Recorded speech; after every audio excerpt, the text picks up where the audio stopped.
Alrighty. Hello, everyone. Welcome to the wasmCloud Wednesday community meeting on February 8th. We've got a pretty jam-packed agenda today, as usual. It's always going to be fun.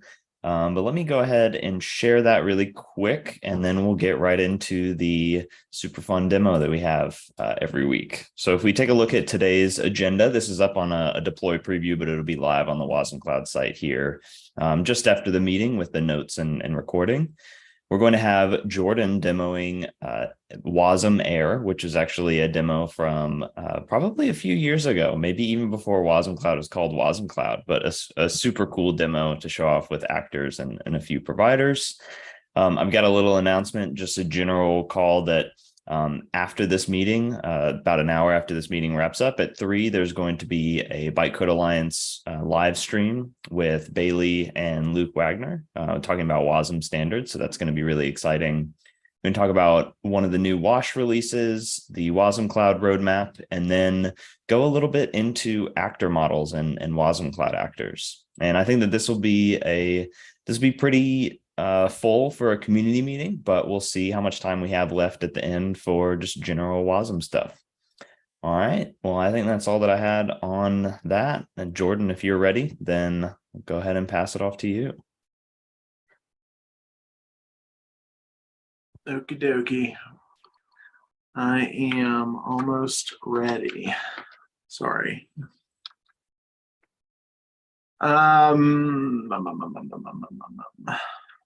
Sorry, my computer is like on its last leg and it takes 10 minutes for anything to load.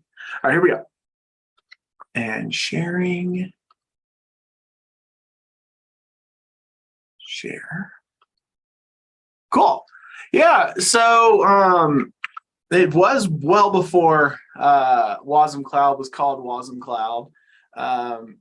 Kevin had this awesome demo where a little backstory. And so when you look in things like the SDR world, which is the software defined radio world, you start to find that nope. I don't where's the plus button anyway. A lot of our radio waves out there are insecure, and there's a lot of fun data that we can just kind of grab out of the air. One of them is airplane data. And I apologize that my thing's freaking out right now. This is a 7-year-old computer. And what's cool is if you go on Amazon, you buy the right little dongle, which costs about $24. You plug it in, and there's a whole lot of software out there. You can actually stream the unencrypted data of aircraft locations to your computer. One famous right now is Elon's plane. He gets very angry when anyone tracks his plane. So this is what Kevin did a while back. It was in the terminal. It used a then Telnet capability provider, which I will not be using because it's Rust and I couldn't figure it out. But essentially what will happen is you see back in the day, oh my God. I need a new computer if y'all want to start a GoFundMe. I'll take care of that, Jordan. So back in the day, when they did it, so that was Kevin at his house, and this was Liam at his house. So you could actually see the stations, you could see the aircraft, and you could, which was really cool. Now, fast forward to local days. You have Jordan in Colorado, and you have Liam in Washington, D.C. And actually what's happening is we've created a provider. The provider provides the ADSB data, which is air data. I don't really remember what it means. But I don't really want to scroll into my house because it's on top of my house, but Liam's is not on top of his house because I didn't know his address. So I assume everyone knows Liam lives in DC. If not, we can edit that. Now.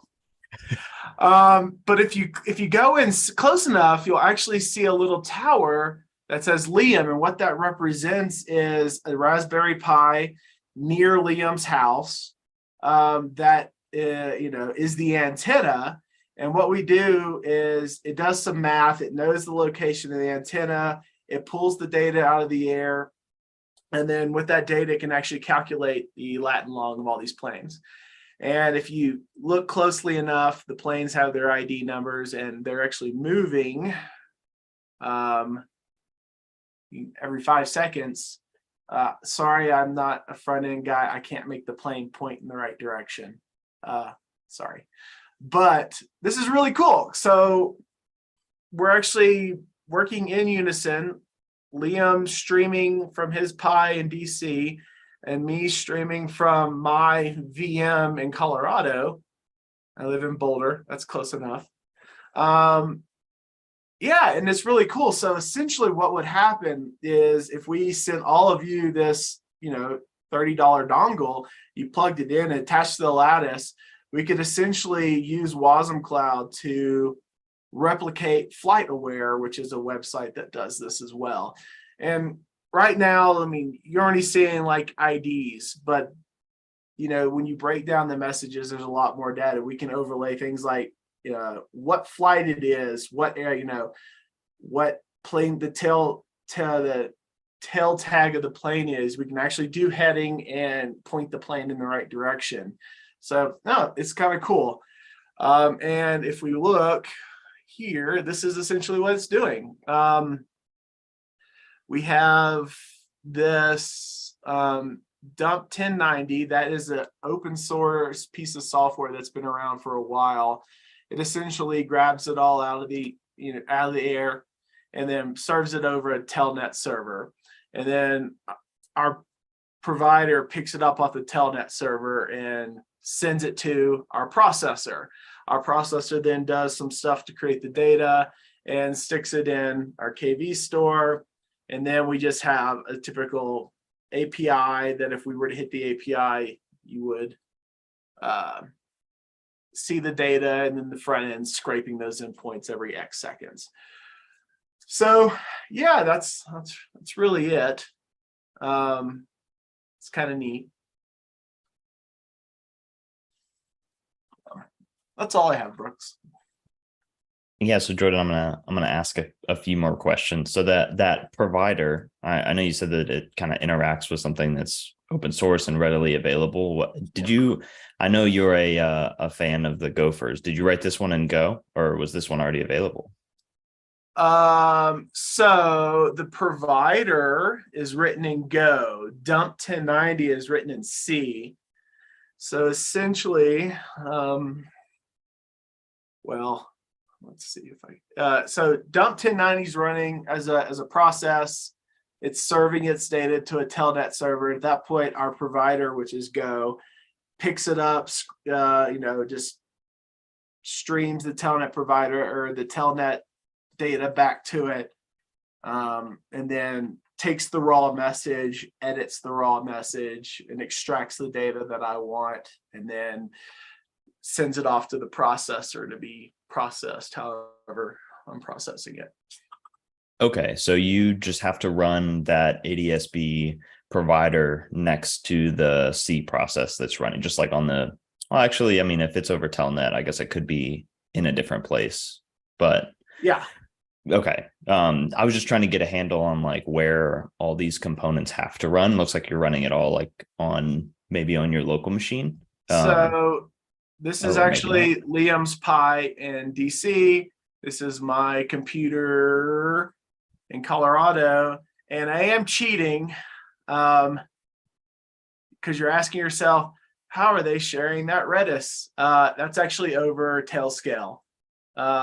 So Liam and I are on the same telnet, which allowed me to connect the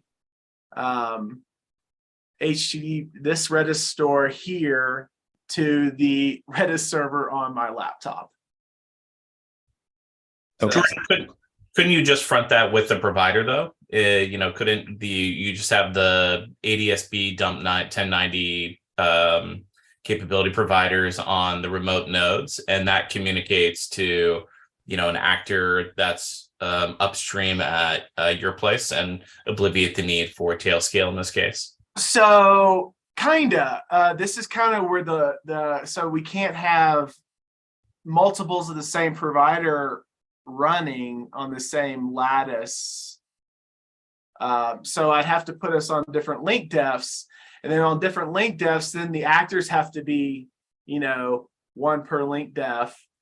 And then, yes, the capability provider at that point could still point to the same Redis server, but at that point, it's essentially the same thing. So kind of not really is the answer there. I don't know how it was done back in the WASC days, if link defs were able to be shared or not. But to my knowledge, I can't run two of the same provider on the same link definition, right, Kevin? Question mark.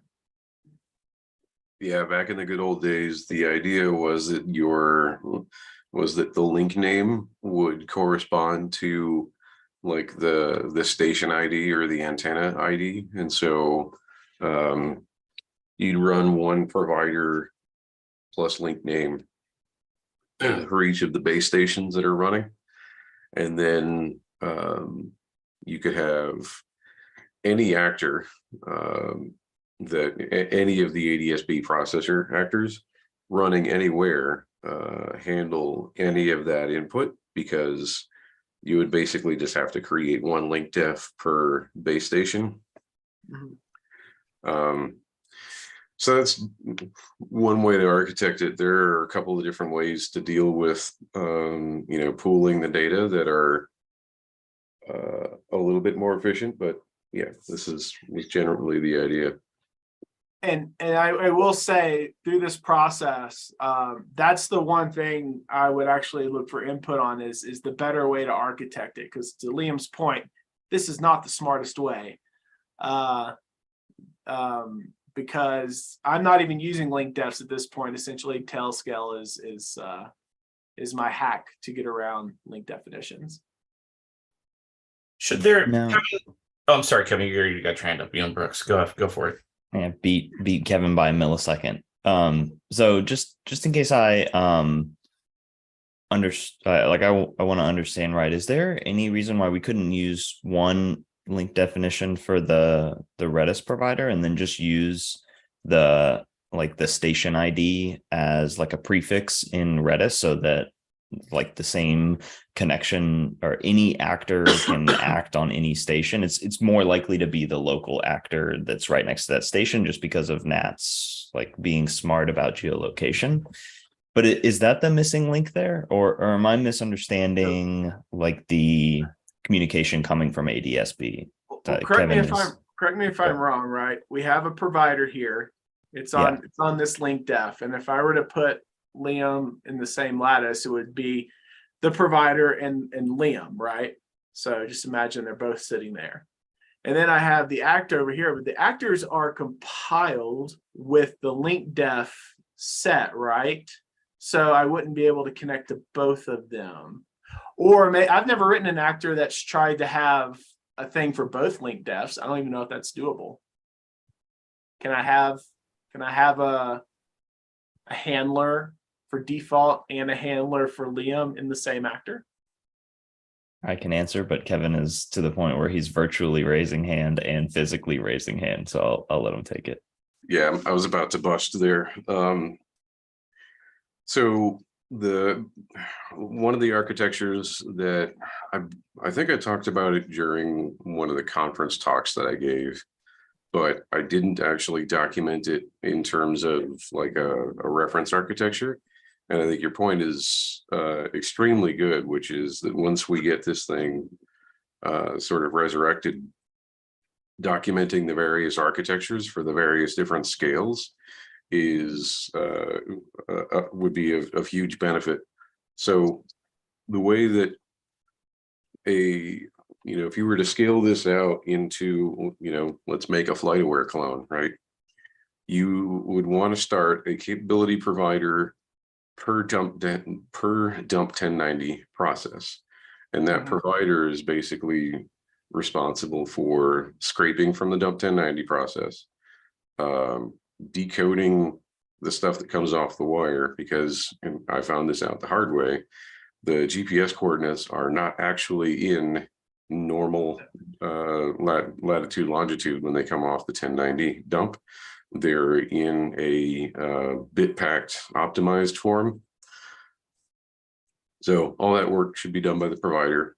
Then the provider shoves a ADSB update message down to the one bound actor. So you have one actor and you have a link diff per dump 1090 station. And you can run, 500 copies of the actor, doesn't matter, but you would run, n number of those in order to establish the right level of scale. But again, these actors are stateless. So the message itself coming from the base station contains the station ID. And this actor would be bound to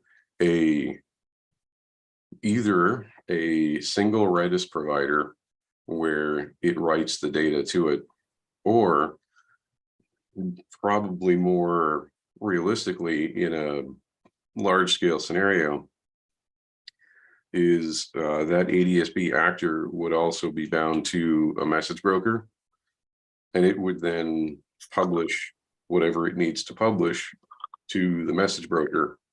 And then the quote unquote backend of your app would then be responsible for collecting, collating, persisting, and then making the UI available. And part of the reason for that is that in an architecture like this, you have I hate to overuse the term edge, but you basically have stuff running on the edge, which are your dump 1090 providers and the dump 1090 instances. And then you have actors consuming that data, which are likely running close to the edge, if not already on the edge.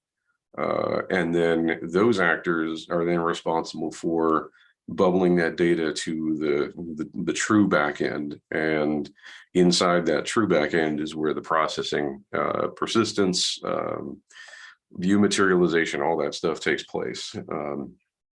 So yeah, I would love to write up a full, guide on, how this would be built to be a flight-aware clone versus a small ADSB demo. Well, Kevin, I think that's awesome. It would be great now that Jordan's kind of like updated everything and brought it back to the current version of wasmCloud. Maybe we could do a spike on that as we kind of build this out as a community example or demo or something along those lines. Yeah, that'd be cool. Yeah, that's actually great guidance. I think I followed at least 80% of everything you said when I wrote it. I did not know that actors could have multiple handlers. That is new to me. Therefore, it's actually the same handler. The actor would remain ignorant of the link definition from which the message came. Very cool. I can actually update that. Thank you, Kevin. I will fix it. I wanted to make one more comment there, because Kevin, I always find it really fun listening to like you reason out the way things can be architected and why it's most efficient. I have no idea how feasible it would be to put this in like a generic guide. But I think like when we're writing up examples like this, reasoning why we've created some components as actors, what like the relationship with link defs and all that stuff, and not just, and this isn't like accusing anything, like I think we lay out our examples currently, but we may not explain exactly why we have this as a separate actor and why we're doing this, like in the pet clinic example, like why we have an API gateway and then we do actor to actor calls like that. That stuff would all serve as really good examples for people trying to take their ideas and turn it into a wasmCloud app in the most efficient way. Yeah, it's almost like for some of the larger samples, what we could do is basically create like mini ADRs for that. So to your point, we would want to document and walk people through not only what the various components are and how it's all laid out, but why it's laid out that way and why we chose not to lay it out in another way. Yeah. Phenomenal job. I just want to point out that I have no idea when Jordan got all this done, because I didn't even plug in my Raspberry Pi until probably 11 p.m. last night, Eastern time. So I didn't really give you a lot of time. I was shocked that you have all this up and running and ready, Jordan. What an incredible demo today. Thank you so much for all the hard work. Absolutely. It was fun. I will get it buttoned up to a proper architecture now that I know. So yeah. Sweet. Oh yeah, thank you, Jordan. All right, I am gonna pull a little bit of an audible and rearrange the order of things in the community meeting, because I think, with our time left, one of the most important things to talk about is the wasmCloud roadmap.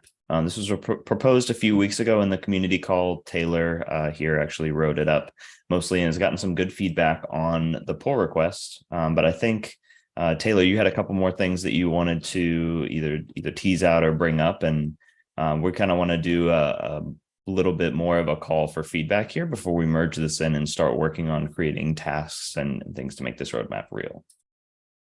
Yeah, so Brooks is sharing it right now, and we'll link it, I'm assuming. But this is an open PR right now on the main wasmCloud repo, just proposing like how we're going to go forward with some of the overall roadmap. Just to review, if you hadn't heard this before, this roadmap is meant to be just like the guidelines for what the maintainers are thinking of. It's not like a restrictive document. It's not saying things have to be on this list to be worked on or anything like that.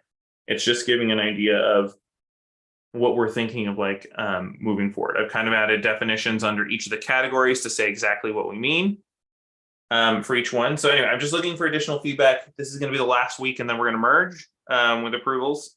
So if you have anything else to say there, that'd be a good one to drop your comments on. I also would like to point out, just because it's here, that, and I know Brooks is going to be talking a little bit about Wash in a second, but 0.60 just finally landed. So for those of you who were here last week, the tag has landed, and you can now 0.60 things.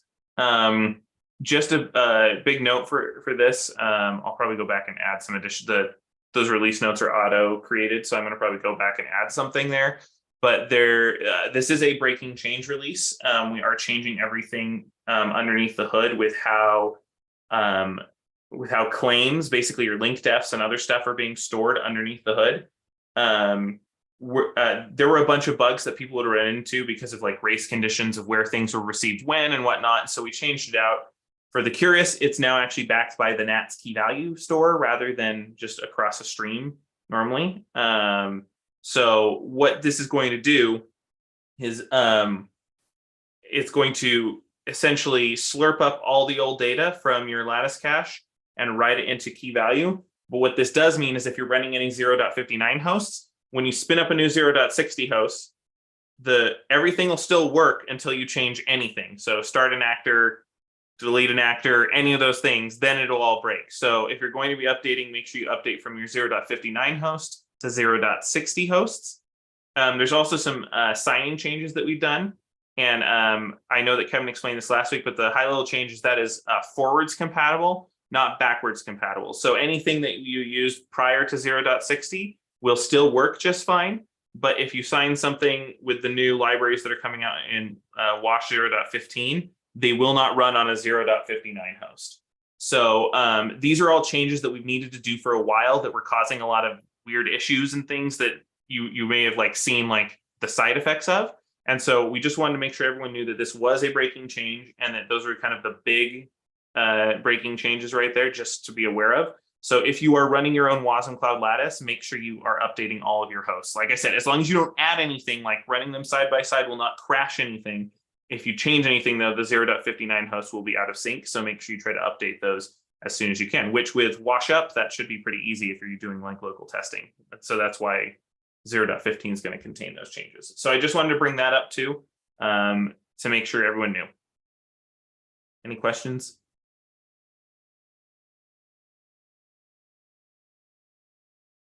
Taylor, I just wanted to double check, because I know you said, the kind of spiel that you just gave is not just going to be something over text. Where's that going to go? Like the instructions and kind of details for people who are looking to update in the right way. where are we going to put that? We haven't done this before, so I'm going to be dropping them in the release notes like I normally do in my other open source projects. We may change that down the line if people have suggestions. That's why we're a community. But for now, I'm just going to fiat it and say I'm going to put it inside of the release notes for now because I want it somewhere so people know. And then if we want to like change this to like having a changelog style thing or something else, I'm totally down with that. But right now I was just going to put it in there as soon as I get some, it'll be in a couple hours when I get a chance to go back and write that up. But those breaking changes will be documented. Awesome. Any other questions for Taylor on this one?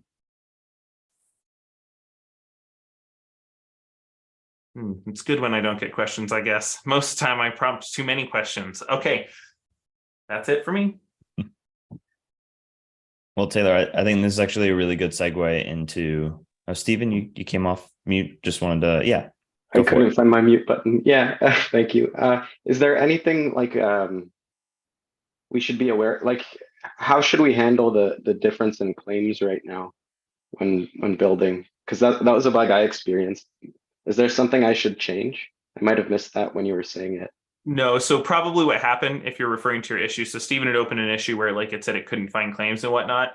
I think we accidentally pushed a tag that was 0.14.1 as a patch release rather than that has been yanked now. So you grabbed it in a little bit of time it was available because that had those breaking changes for the signing. And so what was happening is your 0.59 stuff was saying like, hey, I don't know. And like your tooling was all saying, I don't know what to do with this because it didn't have the new changes. And so those changes are now taken care of, like in the 0.6, you can just use it. You don't have to do anything else. So the claim structure in the actors wasmCloud TOML file, nothing's different, just same use. Yes. Perfect. Thank you. Yeah, and I'll go ahead and add a little more detail to that, and then come back to you, Jordan. The only thing that's different with the new claims with new signing and everything is the embedded hash of the WebAssembly module. That is a forwards compatible, not backwards compatible change. So I just want to talk about how you were able to get 0.14.1 because it was my mistake. I put in two little bug fixes / quality of life things into Wash, which was allowing people to use pre-release tags, like letting people test our release candidate 0.60 hosts with Wash up, and just a little bug fix for creating a default Wash context. So these were just two little things I merged, and I cut a patch release for Wash.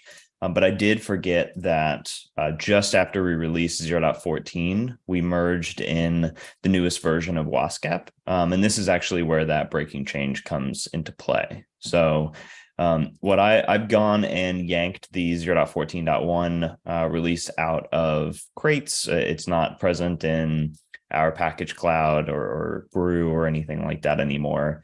So we're going to be putting out a PR pretty soon for 0.15, and that'll include 0.60 of the wasmCloud host as the default host version for Wash up. So as soon as you upgrade Wash to the newest version and you run Wash up to get a new host, like everything will be the proper version. You won't have to worry about coordinating breaking changes in that way.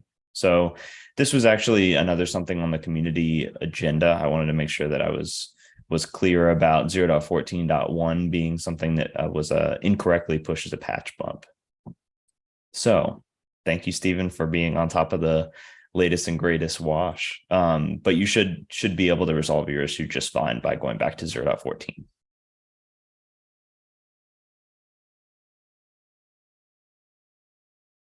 Jordan, did you have a question that was for me? No, I just had a statement. I just wanted to say that the ADSB work I showed was all done on 60 release candidate 8 and the now infamous 14.1 Wash. So that was used for all that. And while I did experience a few differences, it was only things that had changed and weren't yet documented. I will say the one that got me was I have wash drain all in a lot of my scripts to get rid of actor caching locally. That now deletes the download file folder, and that will delete the whole front end of the washboard. So I would, it's now like wash drain OCI and wash drain lib. So if you use wash drain all, don't do that anymore. Oh, yeah, Jordan, I know you pinged about this or put this in the channel. I can't remember. There is a wash drain downloads just to remove older versions of the host and NATS binaries and stuff. It would probably be a good quality of life thing to, if you drain downloads, to check and see if there's a running wasmCloud host, because we could probably prevent some of those issues. You said that was the problem, right? If you had a locally running host and you drain, like you just remove the downloads folder, that ends up messing with the process. It like deletes all the CSS. It's still there. You can still refresh it, but like all the pretty is gone.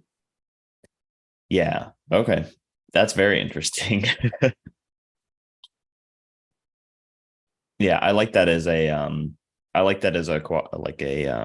a good first issue to check and see if there's a host running locally before we remove all the binaries and stuff.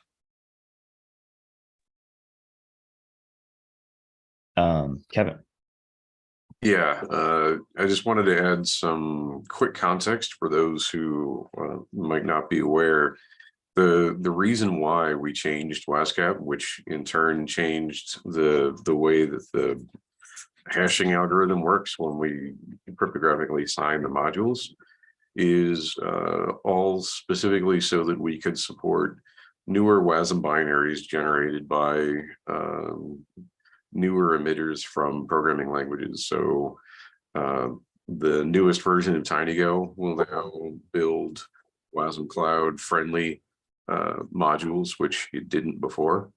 The new version of Rust will generate WASI binaries that will work with the new host, and that didn't used to work either. If anybody had ever run into that unknown opcode error, that was essentially what we were fixing. That, yeah, the opcode 252 Jordan's talking about. So this brings all of the tooling up to date so that we're able to read the most modern generated WebAssembly files.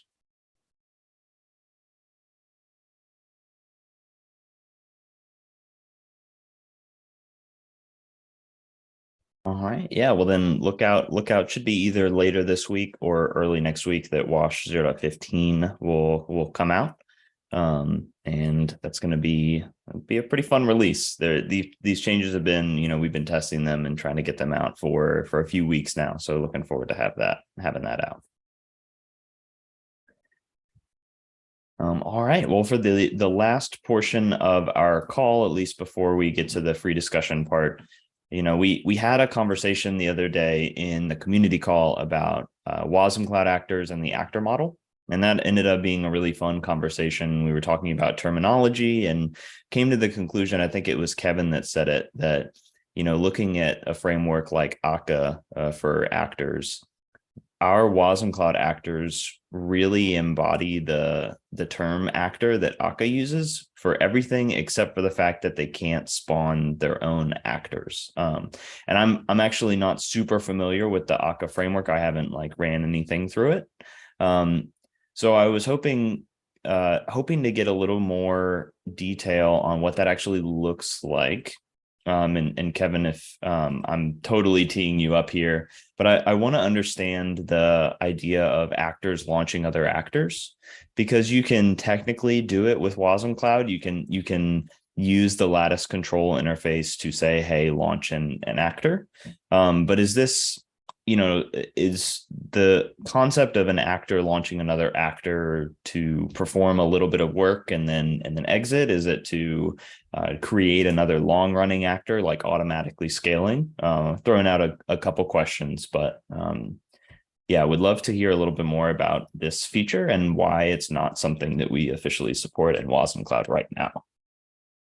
Okay, so real quick to start, it may or may not have been clear from what Brooks was saying, but the notion that actors need to start other actors, that is a characteristic of the generic of the actor model itself, which predates ACA. So that idea of actors being able to start other actors has been around for decades and isn't something that ACA just came up with, but they embraced it.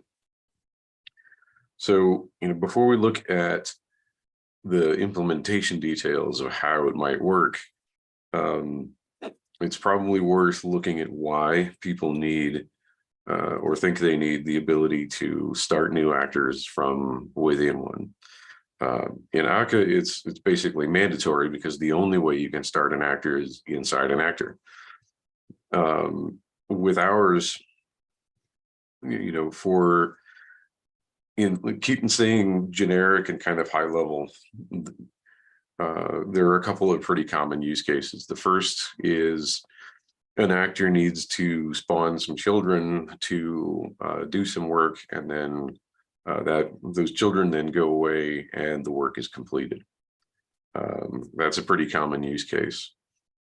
The next most common use case is for building supervision trees, where when an actor starts another actor, the actor has logic built into it for how to deal with the failure of the child actor, whether it wants to restart it or whether it'll restart it after 3 failures, or all of that behavior and logic is typically done through an actor supervisor.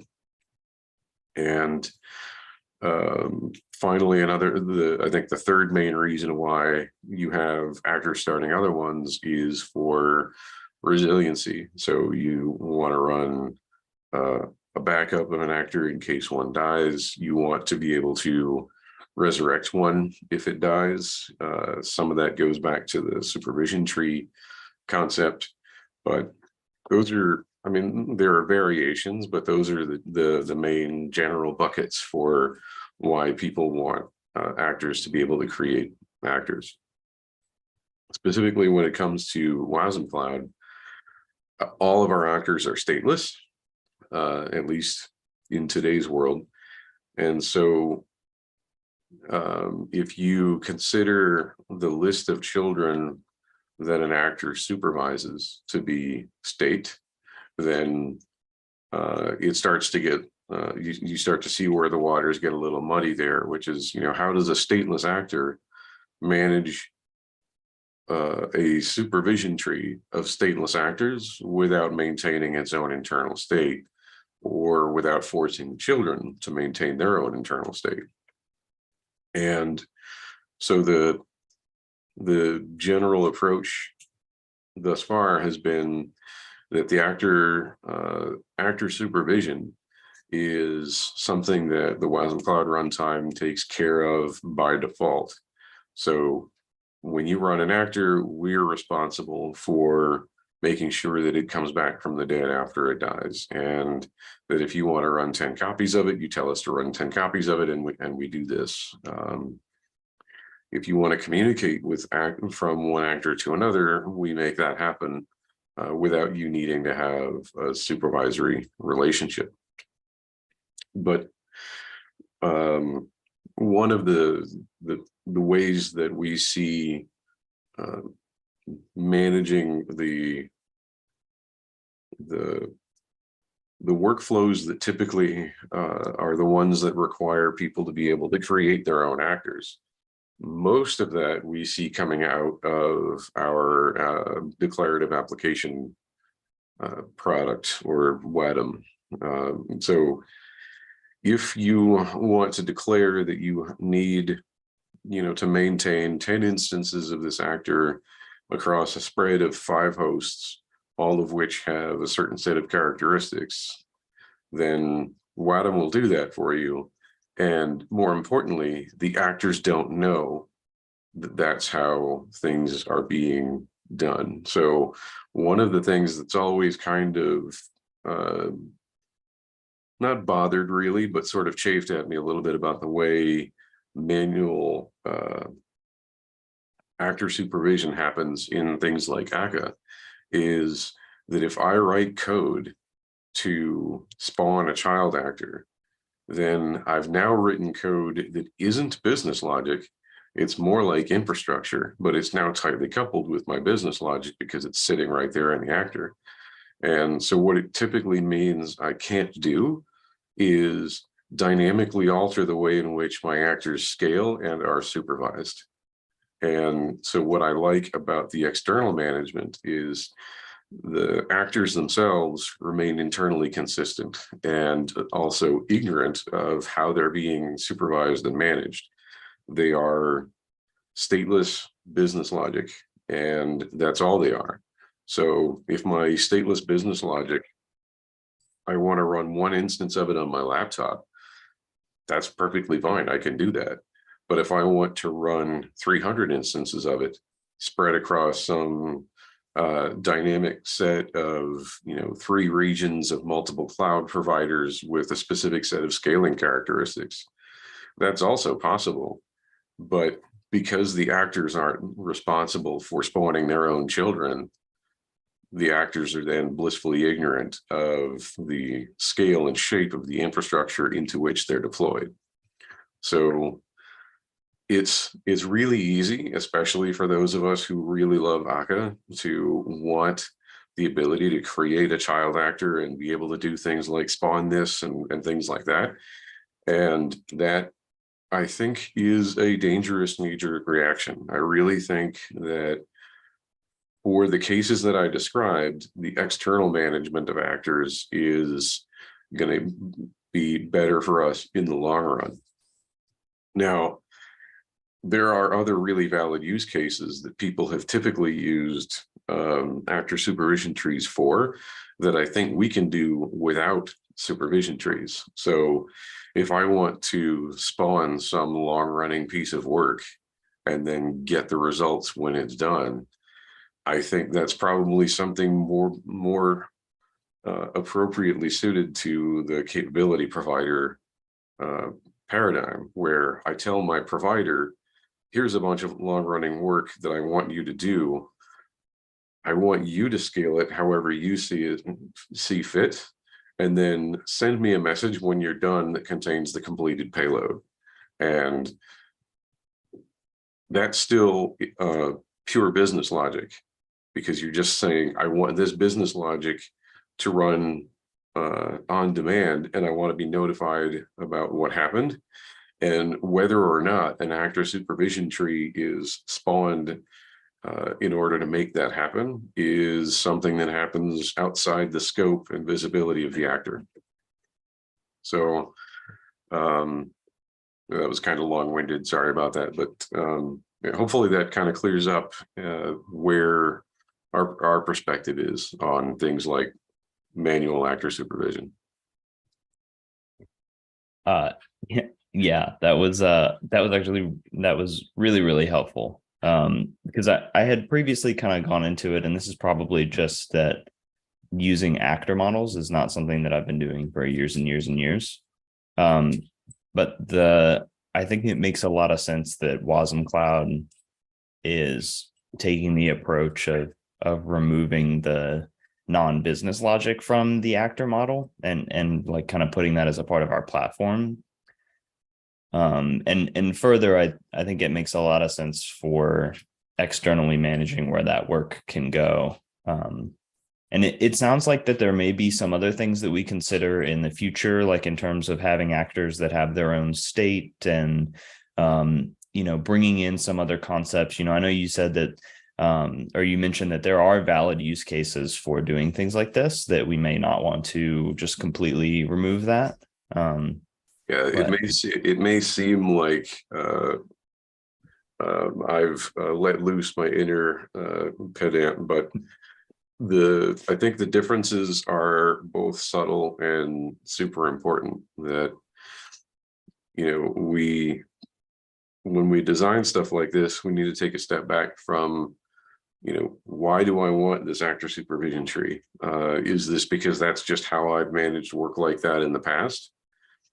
Or what I really want the ability to run this particular function, spread out however much it needs to scale against this particular large data set, and then to be informed when the results are completed. What I just described, the latter of what I just described, is business logic, and writing code that says spin up 200 children is infrastructure. That's the dynamic runtime shape of my environment that my actors should not know about.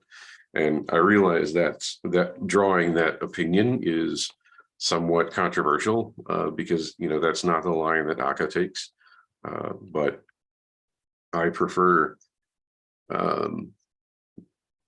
ignorant / dumb actors, where all they worry about is getting their business logic done, and that's the end of that.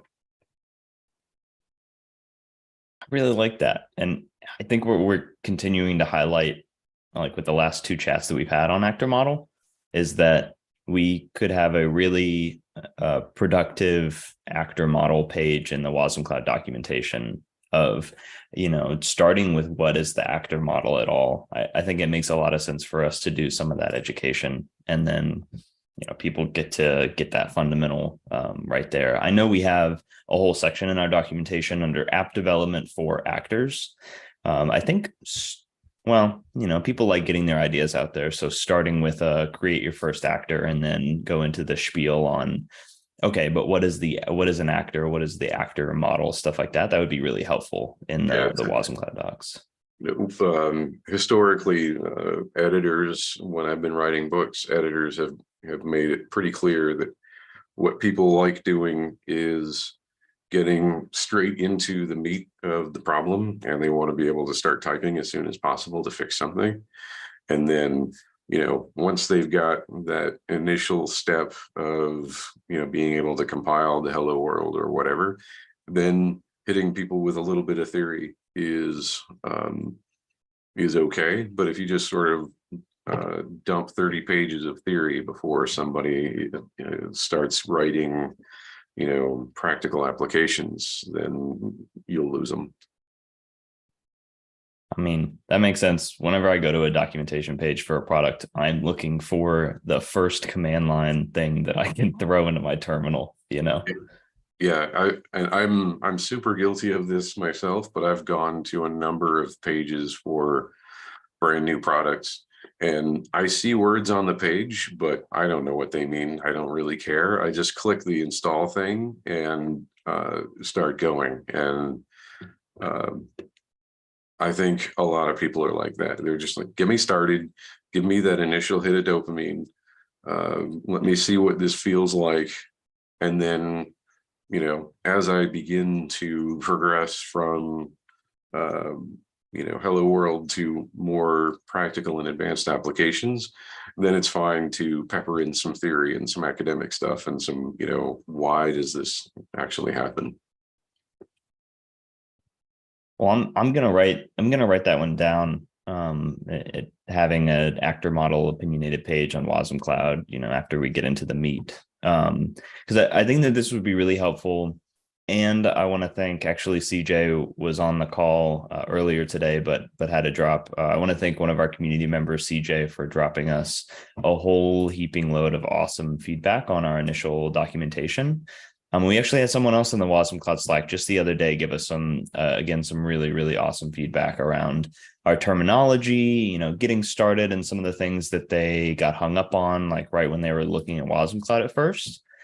And so, I just want to put it out there that these are all the things that we're taking together. And I think we're planning on taking on some of that work to revamp the beginning of our documentation. Brooks, that second user was a huge thanks to Check Bocking. I don't know if you're watching today, if you catch up later on YouTube, but we are going to get both of those two wonderful groups of feedback open up on the wasmCloud repo.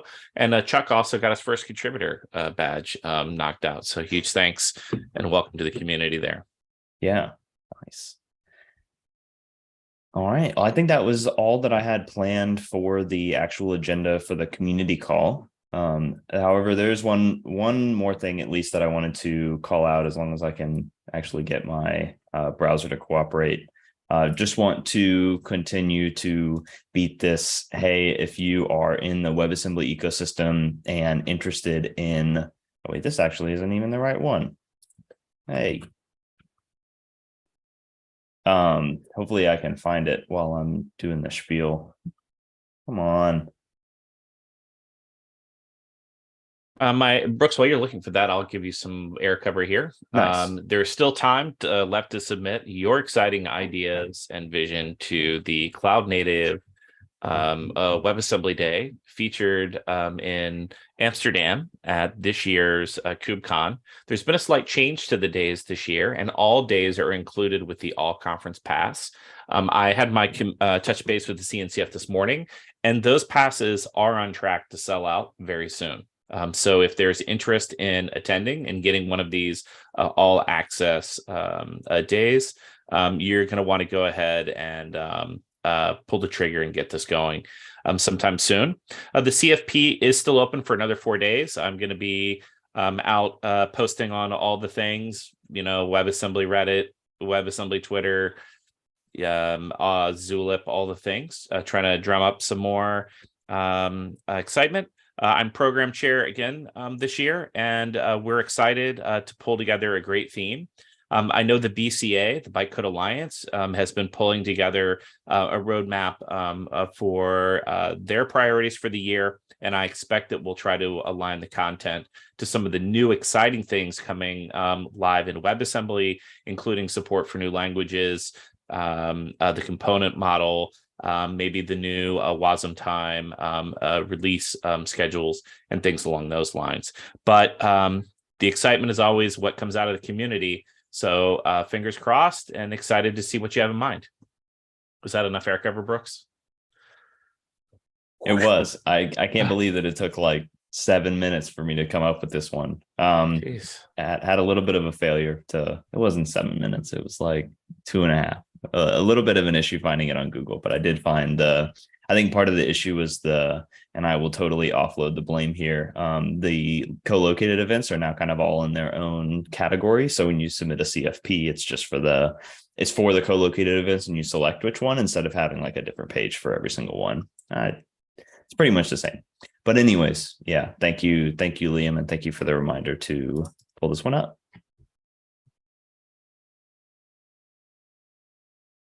All right. Well, I think that we are, kind of at the tail end of the session. Does anyone have any general wasmCloud questions, general WASM community things they wanted to chat about in 3 minutes?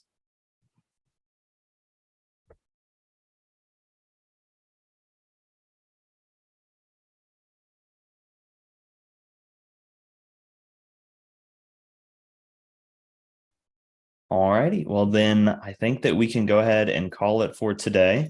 Just a reminder, if you all are free this afternoon, please come hang out in the WebAssembly Alliance stream a little bit later today. Our very own wasmCloud contributor Bailey Hayes will be on this call with Luke Wagner, which is one of the original creators of WebAssembly and one of the people really driving forward WASM standards today. So this is going to be a really fun chat on behalf of the Bytecode Alliance, and is perfect for anyone who maybe has been in the wasmCloud space but is looking for just looking to stay a little more updated with WebAssembly standards themselves.